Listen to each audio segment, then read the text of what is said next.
Hey everyone, this is Chloe. This week is all about restoration. So today I'm going to be giving you some foam rolling, stretching, and mobility work that you can do to combat desk posture. Let's get started. We're going to start by placing the outside of the hip on the foam roller.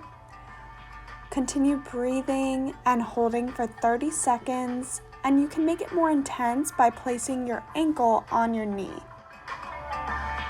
Once you finish rolling out that side, immediately stretch the same side, doing the lying figure 4 stretch. Be sure to keep your head on the ground as you pull your knees into your chest, holding and breathing for 30 seconds.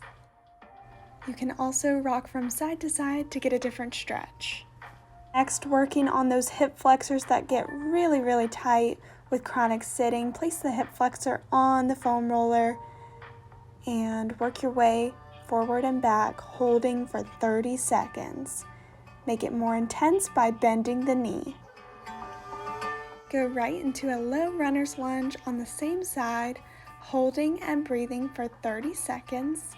Or you can make it more challenging by bending the back knee and reaching for the foot. Next, rolling out those upper back muscles.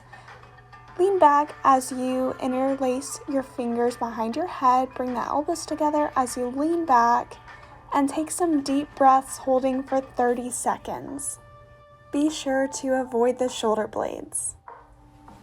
Find a doorway next to stretch out the chest. Place your forearm on the doorway as you walk yourself away, feeling that nice stretch in the chest. Finishing with some mobility work, sit in a reclined position as you windshield wiper the legs, working internal and external hip rotation for 60 seconds. Lastly, an assisted side plank with the arm circles, 30 seconds each side. I hope y'all enjoyed these tips on stretching, foam rolling, and mobility work to feel a little more restored and re-energized. See y'all next time.